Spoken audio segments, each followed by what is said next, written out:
and I've walked into a nightmare and I can't turn around. I had the pleasure, and I mean this as a pleasure, of watching the gut punch of a movie that is your new film, Coming Home in the Dark. That is an intense watch, huh? Yeah, it is. And it was interesting. You're making me think of like the first time I watched it, which was online, connected to a link. And I still haven't seen it in a theater yet. Oh, you didn't? Oh, Sundance. I can't. No, I guess Sundance was Sundance was all virtual, right. And it was nasty. I mean, because look, man, I'm not a spring chicken. I'm 45, and this was one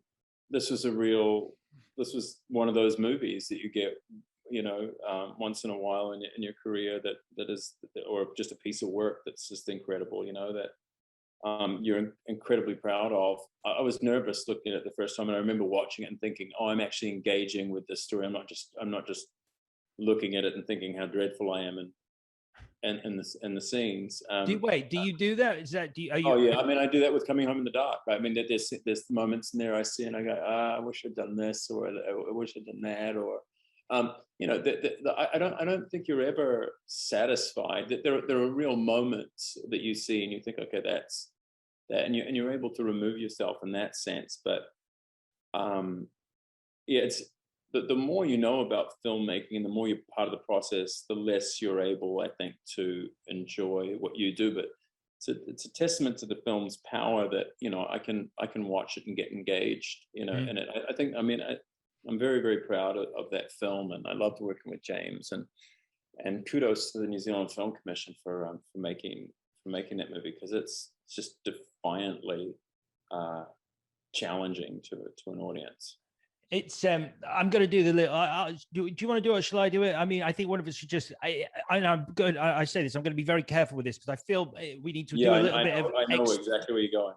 Yeah, I want to explain to everyone what the film is without giving a single thing away, because part of the joy of watching Coming Home in the Dark is the slow unraveling reveal of the mystery, let's say. But on the surface, I'll give it a shot, and then you can jump in if you like and tell me that there is a little bit more we can say. But it's about a family who go hiking and come across two strangers of a relatively unpleasant variety who then proceed to kidnap the family. End. Yeah, that's a good way of doing it. Yeah, exactly. That's all you want to say, really. As the movie progresses, you start to realize there might be more to this abduction than you think. I guess as far as I'll go, I'm just sort of flirting with the boundaries there, Alex.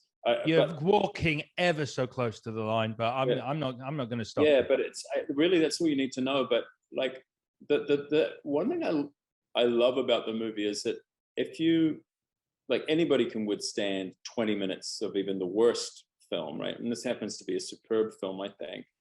And by the time you're 13 minutes deep, you have a choice, 13, 14 minutes in, you're like, okay, I guess I'm in. Like, you don't have a decision. It's just locks you in, and there is no turning around. And I don't think I've seen a film quite like that in a very long time. If I have, I mean, I remember watching Irreversible for the first time. Gus Van Noy's film, and which hits with the same kind of impact, in a different way.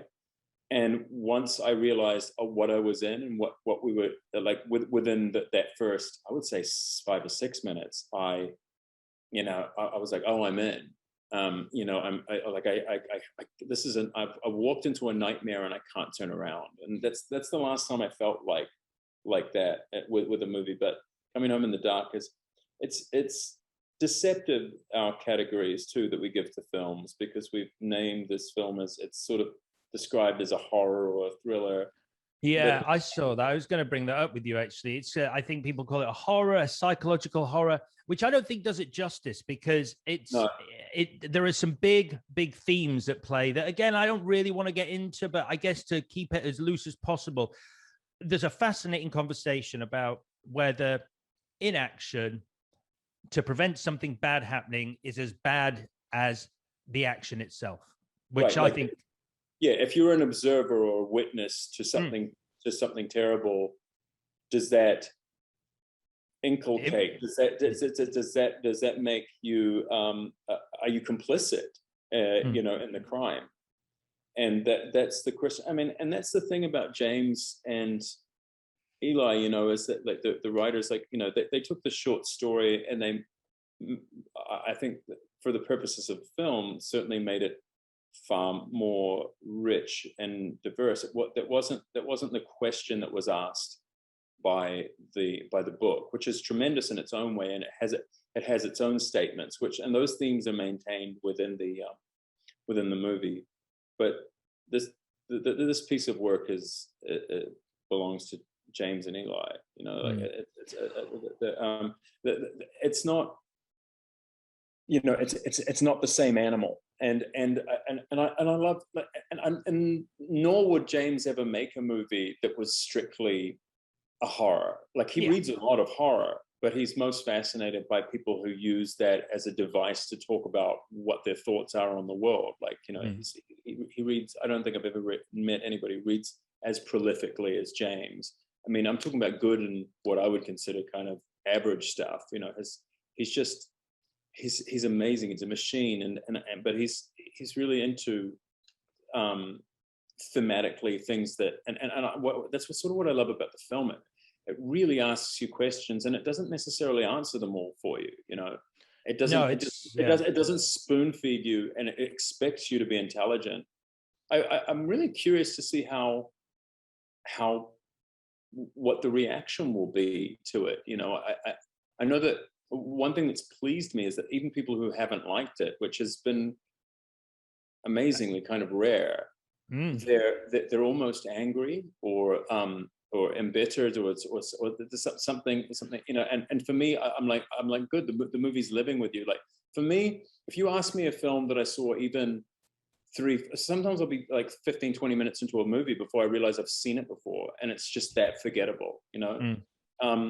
The mind has a way of dispensing with that which does not move it, you know. And you cannot watch this film and forget it. I don't care if you no. Even if you believe you hated it, which to me is a beautiful effect that a piece of art can move you that much.